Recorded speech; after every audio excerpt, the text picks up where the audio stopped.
South Sudanese President Salva Kiir and his former Vice President Riek Machar met in Juba Monday ahead of the country's November 12th deadline to form a unity government. The talks are injecting new energy into hopes of implementing the peace agreement. For more on Machar's visit to South Sudan, VOA's Ayen Bior joins me live via Skype from Juba. Good evening, Ayen. What are some of the key points the two leaders talked about?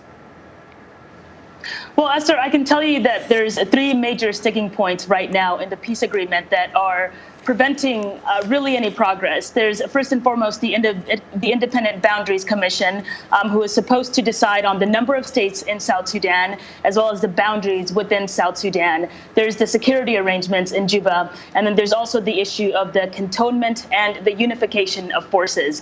Journalists were not allowed in the meeting between President Kiir and former First Vice President Riek Machar, but I can tell you that if the conversation in that room was anything like the conversation that is on the streets of Juba, those three main points were certainly discussed. Now, Ayen, some say that Machar's return to Juba today was significant, but how so?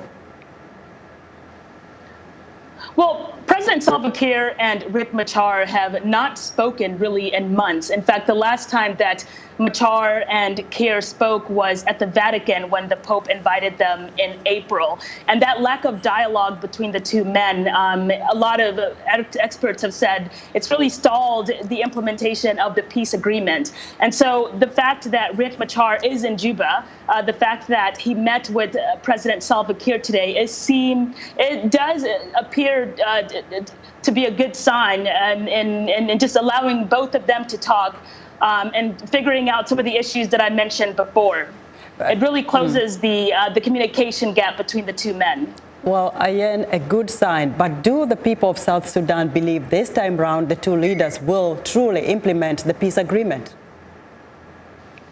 Well, as I was walking in the streets of Juba today, I felt a lot of tension in the air because there were a lot of security personnel in the streets of Juba. There's a lot of police in the streets of Juba. But there was also a sense of excitement that I could feel. I think that the people here, not only in Juba, but all over South Sudan, are just really tired of the war.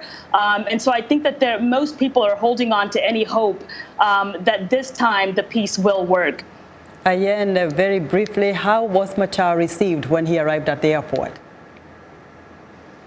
We got to the airport around 8 a.m. today, and Riek Machar arrived at exactly 11:35 a.m. I remember looking at my phone when his plane touched down.